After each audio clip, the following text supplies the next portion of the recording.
Amanda Baggett, and I had the pleasure of being interviewed with the Keith Andrew Network today. I am part of the independent film industry, and I'm extremely excited to share my journey with all of you.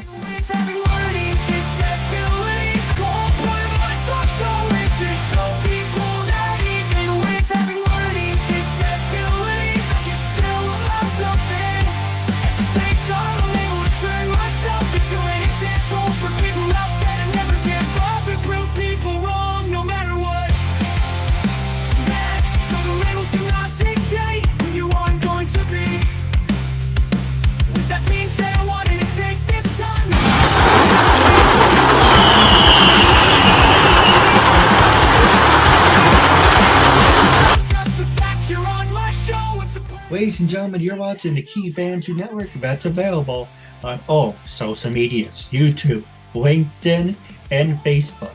And if you're interested in watching the sit down, make sure to like and subscribe to the Instagram and TikTok. That being said, we have a great guest on the show. She's a good friend. And with that being said, she already introduced herself. So the first question I want to talk to you about is icebreakers. Tell our audience a little bit about yourself. Icebreakers. Okay. So icebreakers. I don't know. So I recently directed a movie called Anarchy. I also recently announced that I started my own production company, which is called Dancing Demons Media Group. So I'm very excited for that. We are working on our first project called Black Sheep. My executive producer, his name is DJ Patton.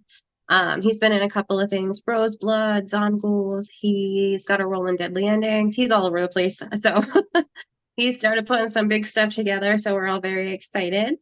When I'm not on set, I do work full time. I do have a side hustle where I plan weddings and events. And then when I have time off, if that's a thing, I spend it with the gym or with my family. Oh, nice. Don't mind me. I have these. My sister gave me her lamp, so we have the color lights. Sometimes it's red, sometimes it's blue. But I'm also looking at my reflection, and I'm like, this is a virtual background. It's nice, but then I kind of look kind of trippy. So Yeah, there are a couple of times where like you moved and like your head disappeared or your shoulder disappeared, and I was like, "What is happening?" and to answer your question, you're wondering what icebreakers is. My new thing on my talk show is I use screen effects. So every time I do a subject like icebreakers or the coronavirus, I have Okay, special effects on the screen. gotcha. I thought you meant it was going to be like a specific icebreaker question. Like when I started at a couple different jobs, they would do an icebreaker session and they would do like these ridiculous little games. Like I remember the one they passed around a roll of toilet paper, and the only instructions they gave us were take as much as you need, take as much as you think you need, or something like that. And so there were people that took a lot, there were people that took a little, there like, and however many like squares you had to give a fun fact about yourself. Hey, as long as it doesn't have any boogers on it or Right? it's used. So the next one I want to ask you, when you were in college, were you a study nerd or party animal? Ooh. So my parents are well aware of my history, so I don't have to hide anything. I don't hide anything from them anyway. We're very, very close. Um, I started college less than 2 months after I graduated high school. I started in a summer session, and it was like the week I turned 18. So there's your first hint. I did study, but I also worked full time. And then once I started to get more comfortable and start to really come into my own, I kind of got a little wild towards the end. I did not graduate, but that was not because of partying. It was because I couldn't afford it. No, I understand. In a way, I'm happy I didn't. I never went to college because all you get is just a degree if you finish, and Mhm. like I said, so you can keep PG, you can do it uncensored or whatever, but you're stuck with a shitload of student debt that you're for the next 10 to 20 years, you're And paying it's that off. honestly, it's not worth it. Like the education that I received, I don't feel is worth the money that I'm paying for it, especially since I didn't get the paper, but like that part's on me.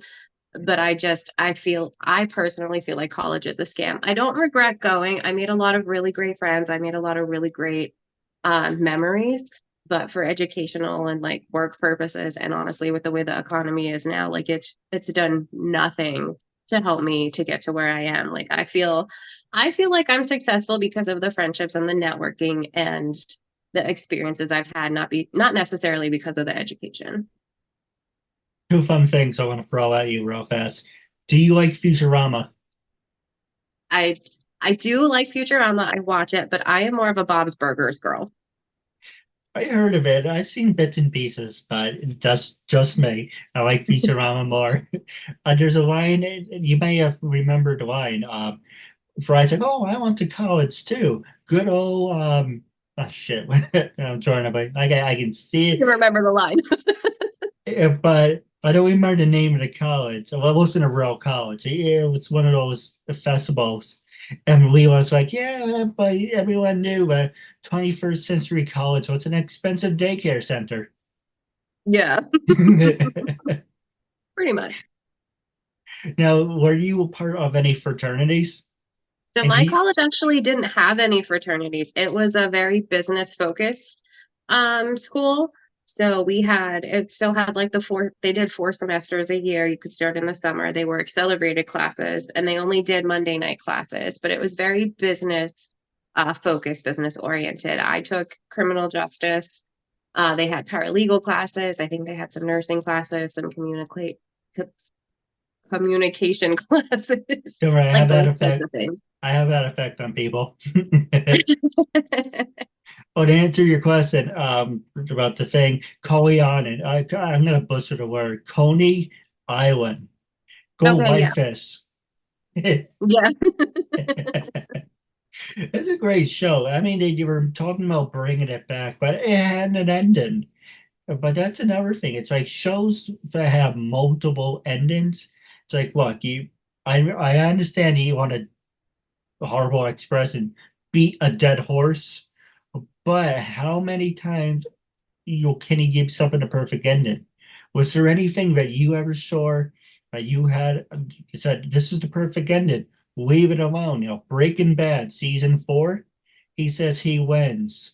Power Rangers wasn't. Yes, I like Power Rangers. Now I'm obsessed with Dragon Ball. What do you want to do? You want to There's fight nothing about wrong it? with that. But I love Dragon Ball. That's my second family. Talk to you later about that. Okay. But Power Rangers in space had the perfect ending. Zordon sacrifices himself. He wipes out all evil in the universe. There you go. Ending. But there's other shows you like House, House of Cards, Being Mhm. Human, Grimm, Blue Bloods. Well, War and Order's demented, but War and Order. It's Law and Order, yeah. Well, my family likes to call it pervert of the week, SVU. I mean, I like SVU, but after a while, it's like, come on, I have enough issues. Yeah. We would watch SVU when they did the New Year's Eve marathons and like everybody was just trash and couldn't pay attention to everything. So it was more of like our background noise. Did you like? But Oh, go ahead. I'm sorry, go sorry. ahead. No, I was just gonna answer your question. I don't watch a whole lot of like TV shows. I tend to watch more movies than anything. I'm especially fond of like the really cheap budget, like B horror movies. My heart. But there have been quite a few movies where I've seen them and I was just like, if they would have done the ending this way, it would have been better. So I'm gonna talk about this movie called Cobweb because I watched it like last year and I'm still angry about this movie, okay? Spoiler alert. So if you don't want any spoilers, turn this off, go away, do whatever you need to do. But to the movie, it's a really cool concept. I like the concept. It was very well done. But there's a creature involved. So when you finally see what the creature is, Is it Trump? it ruined the whole movie. The whole movie. Like that is now my comparison. Whenever I watch a film, I'm like, is this better than Cobweb? I don't know if you got. I didn't mean to interrupt, but I threw my joke in there. It's like it's a horrible creature. I said, "Is it Trump?" It was not, no. It was hairier. It had real hair. So Like, my hair is wonderful. It's so great. It's fantastic. Funny story about that. It wasn't funny at the time, but we should have held on to it. My parents moved into his first apartment complex, Okay. and we sued him, or he sued us over a broken toilet seat. And all I heard was how my mom tells the story. You can't sue us. We are an empire. It's like, well, if you're an empire, fix the freaking toilet seat. It's Anyway, unfortunate how many business owners act like that.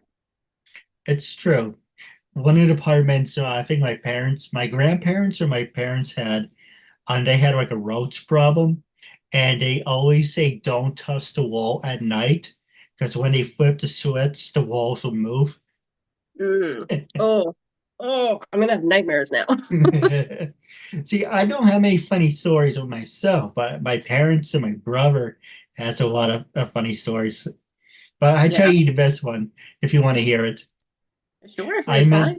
I mentioned this before. If you're part of fraternity, my brother was a part of a fraternity, and we never let this. Oh, I'm wearing filter glasses, by the way, because I blink too much. Anyone who wants to know.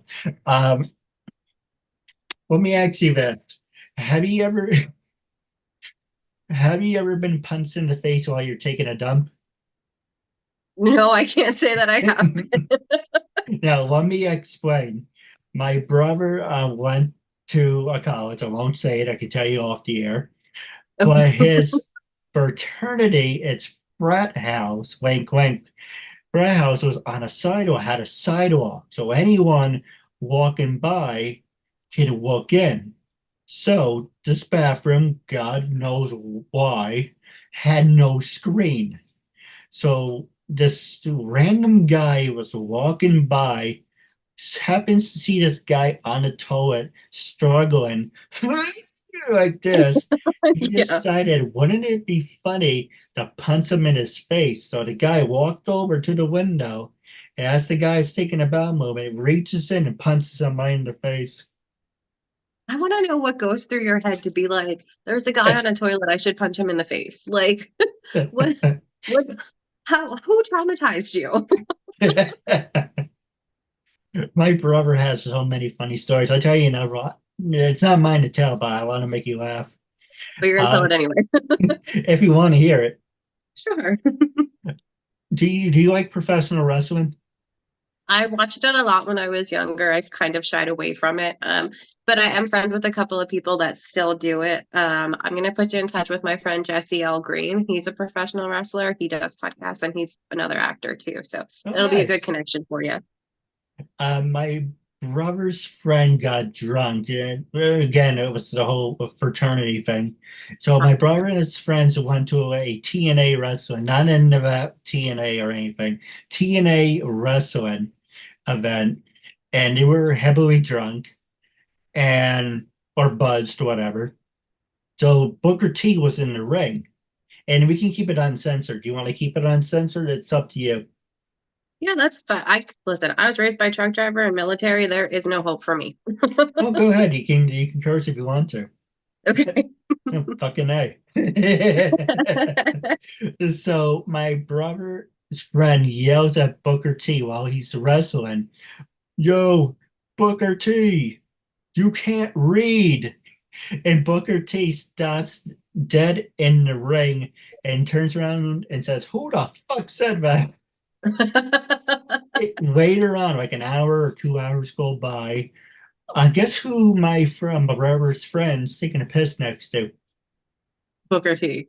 because he was out looking for that person. I wouldn't mess with him. Booker T was in a gang. No, I wouldn't mess with him anyway.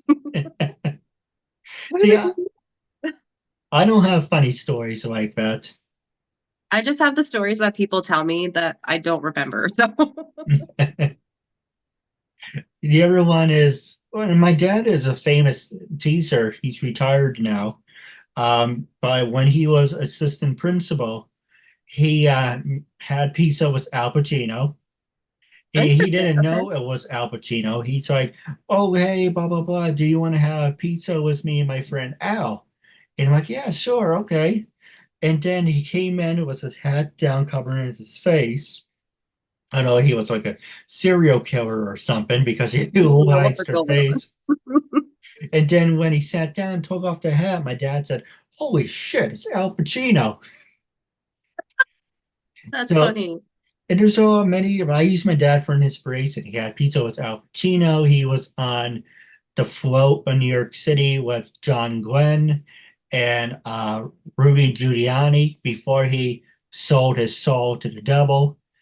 Um, J-Lo went to school around the corner. He had Wesley Snipes as a student. Oh wow, he's had a whole bunch of neat stuff happen. That's interesting. We Cool. keep we keep telling him that he should write a book. He should. Yeah. My dad and my mom are also very much my inspiration. My dad was at a truck stop one time way back in the early 80s and the band Alabama, they're a country band. Um they were at a truck stop and my dad told the story of him and his best friend Jack. They were on the road, and my dad walks in, and he was trying to get like a coffee and a cupcake or a bag of chips or something because like truck drivers literally live off of coffee and snacks. I don't know how they make it work, but they make it work. Um, and he's like trying to go up this aisle, and there's like a security guard or something that's like telling him, no, you can't get your cupcake, blah, blah, blah. And this other guy's just like, no, let him through. It's fine. It's fine. So then they're out, they're pumping gas, and sorry, diesel fuel. They're right next to each other. So my dad's just like, he's a friendly dude. He likes to talk. He'll talk to anybody. He doesn't care who you are. So they're just making conversation. He's just like, yeah, where you headed? Blah, blah, blah. So they get on the truck and they're going down. And he knew who they were at the time. He met Johnny Cash once. I didn't know who he was. He met a couple of people that he didn't know who they were. So those are fun stories. But for this particular story, he was driving down the road and he talks about how his girlfriend at the time was like, why didn't you get their autograph? Why didn't you do this? Why didn't you do that? Blah, blah. And my dad says, well, they didn't ask for my autograph, right? So it really hit me in an interesting way. So now I carry a little autograph book around with me. And when somebody asks me for an autograph, I don't charge for it. My request is that I get your autograph back in return. So like you can have my autograph, but only if I can have yours. No, absolutely. Pay it forward. That's all what does it matter. And one Yeah. thing I like to point out about the show, it's PG, PG-13, uncensored. Not in that way. I'm not acting, to be Girls Gone Wild or anything because Right. YouTube would throw me off, and this is my second account. Right. We But have standards here. I get it. no, absolutely. But the reason I say uncensored, freedom speech, self-expression, as long as you're laughing, having fun, and you're making a new friend out of it, that's all what really matters. Exactly. But there's a lot of people that I interviewed were wonderful people. There's a lot of people that I wanted on the show, and I found out afterwards they were assholes. But Mm, but it happens. you can't please everybody. But it is. I hate to freaking express it. It is what it is. But anyway, this is not about me. This is about you. So but you can ask me anything you want. Okay. But the next question I want to ask you is, I know I asked you just in our last interview, the coronavirus. How has Mhm. it impacted your life, and do you see things differently? Yeah, so like you said, we talked about it a little bit in the last interview, and it has definitely impacted my life. At first, I didn't really think that it was going to be much of a difference because, like, I was still working, my family was still working. We weren't like forced to stay home 24/7. And I plan weddings and events too, so that's where it took like the biggest toll. Um, because obviously people couldn't get together, we couldn't have those big gatherings, and it affected me um, I don't think it affected me as much as it has other people because I was still able to go out and still able to work and still experience life. And I'm very blessed to have the family and the friends that I have. But it definitely made me appreciate those moments and those little things a lot more. You never know when something's going to happen. You never know when somebody's going to breathe their last breath. So I'm just more appreciative and I try to be a little bit more communicative with people. I remember going to see a friend at one point during 2020, 2021, and I remember being so freaked out because it was late at night and like we weren't supposed to leave. And I was like, I'm going to get pulled over. I'm going to get thrown in jail. I'm going to be sold to a concentration camp. Like I had all these crazy thoughts going, but it turned out fine, obviously. So, well, I mean, as fine as it could be considering. No, I understand. How has it affected you? I used to work over at Walmart. I was a cashier. A lot of people say they want to be on my line because I'm always smiling. And I say, well, I'm always smiling because I'm thinking about sarcastic remarks because you need stories. Either do a talk show because I always have to have stories to tell because it has to be interactive. Hmm. Long story short, I have a minor heart condition, and most of my family has it too. Genetics, don't you? Doesn't love that crap. So I left, and but for me, this is what sorry, this is what I want to do to the day I die. You know, I have a passion for my talk show, and my dad said for 2 years he felt like he was under house arrest. And I'm for being vaccinated. Let me explain. Yes, I am for being vaccinated. However, that isn't like I get and yes, I make people drink, by the way. And I it's promise it's just water. my brother says I make him drink, but yeah, that's a different story. But but it's a lot of people benefited from being at on. Let me ask you about social media. Uh, TikTok, Facebook, YouTube. Apple TV and Netflix. People stay home, so they were throwing out content to watch. Hmm. Unfortunate way, it's not gonna go back to the way it was. There's a store that came back, but it's not as wonderful Right. as it was before. Right. F It's definitely not the same. We've all been adjusting to a post-COVID life. Like, right. there's no way to go back to what we were used to, what we all, there's no way to go back to that. We have to figure out the new normal. So here we are. I think that the social medias and stuff have been really good to keeping people connected, but I also feel that people have kind of lost the people skills and the communication skills. And I think that people really overlook the fact that you do need human connection and human touch. Like, you sometimes you just need that hug. I remember being at a funeral and I wanted so badly to hug my cousin and I couldn't hug her because it was during COVID. And like, Right. that was one of the most difficult things that I have ever had to go through because I couldn't hug her. No, I agree. I mean, slowly things are coming back. We went to Macy's after like 2 years of being under freaking house arrest. Not actually, but whatever. But the stores were empty, the shelves were empty. Mhm. Let's see, not this past December, but going back to October, September, they only had returns on it. And then they said, well, a shirt like this with a tag that it's been returned. I was like, who the hell wants to buy that? That's a freaking red flag. I don't want to buy a shirt that you returned. That's some shit Walmart would do. Now, I with mean, that I being, like to thrift, so it wouldn't phase me any. but I mean, still, Walmart has nice things. But I'm not saying, but anything with a tag. But things are moving back. I don't know if you were a fan of them, but FYE came back. Hmm. They Yeah, we used to closed. shop at FYE all the time. No, likewise. Now they can't go back to where they were in the Middletown Mall because Build-A-Bees is there, and Hmm. I can't go in there. It'd be kind of creepy. But they came back, but it's like the size of my room and your room combined. Yeah. And they're like, oh, they have toys, records, VHS, shirts, and that's it. Where it Yeah. used to be this giant room where Yeah, you, and they would have like the toys and the like puzzles and like all the weird whatever the trend, the blankets. Yeah, I get exactly what you're talking about. I know, was a someone about once said, life sucks and then he died. Not to quote Vince McMahon, but the Right? way I mean, he's not wrong, so. that's true. But I want to pass the show over to you. Was there anything you wanted to talk about, promote today? Actually, one thing I do want to say real fast. It's Wednesday. You know what that means? It's time to watch Disney on Apple TV, Fire Stick. I think it's on Fire Stick. Don't quote me on that. But if you have an Apple TV, make sure to watch Disney. You can watch X-Men from 1997. It's not from 1997. They just call it 1997 because it continues from when the series ended in Okay. 97.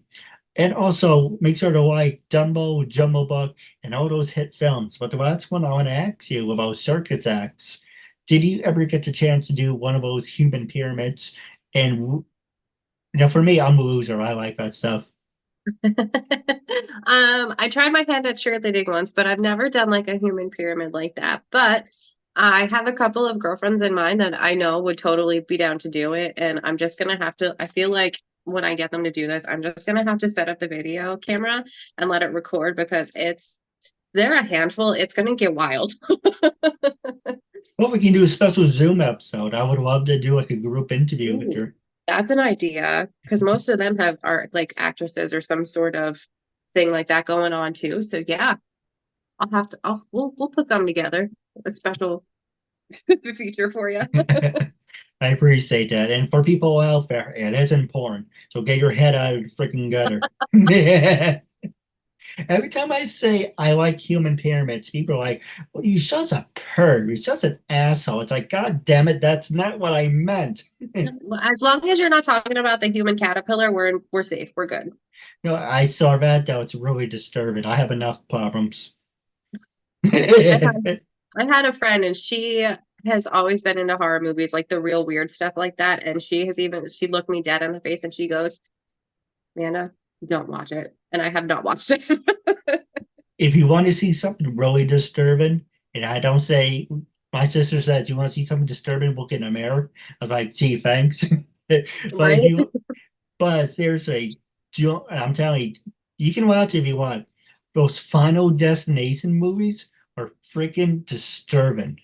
Oh, I'm not a big fan of them. There were a couple where I liked them. Like I was watching one recently and it was the one with the girl in the elevator. I don't remember if it was like the third one or the fourth one or however many of them. Um, but like I guess it's just because I got older, but as I was watching it, I was literally just like, none of that would have happened if they didn't panic. If they would have just stayed calm, they would have been fine. No, especially the part they're on the bridge is like, damn it, I like bridges. Stop trying to ruin shit for me. Yeah, I have so many friends now that are just like, I'm terrified of bridges and like they'll roll down the window and they'll take off their seatbelts and all that stuff. And like I understand the fear, but I'm just like, it's not the bridge's fault, guys. No, the human race can do so many great things, but it can they do a good job of being mentally disturbed.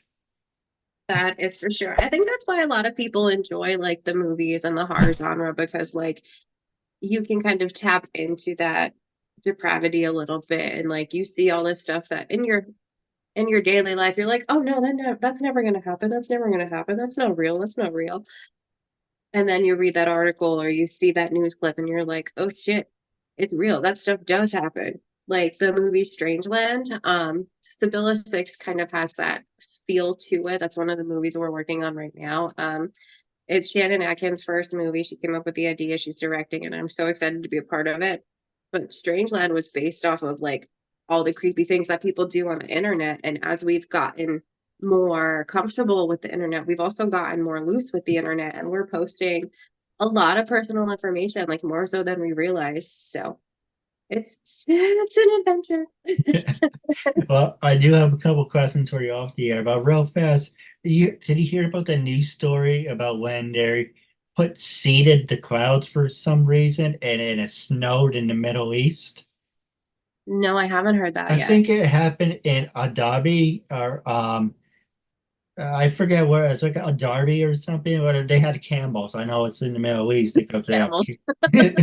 and they flooded the whole desert. There was snow. There was tornadoes. I'm like, stop playing God because you're going to get burnt. Yeah, that's not something that humans should be messing with. No. You can't fix stupid like you numb with a 2x4. That's for sure. But like I said, on the Keith Andrew Network, we have that. Yeah, I can't speak. One of those days. We like I to have that have. effect on people. Usually it's me.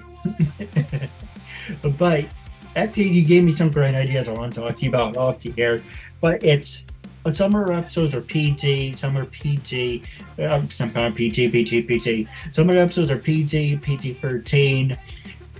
You know, just freedom of speech, just having good times. And you definitely will be on the show again. I look forward to that. But Me our too. goal is to reach the 500 and more views. And until we Okay. meet again, it was a real honor and privilege having you get as a guest. So until we meet again, catch you later. Thank you, and Thank have a good you. night. You too. Supporting me, and my message is all that matters.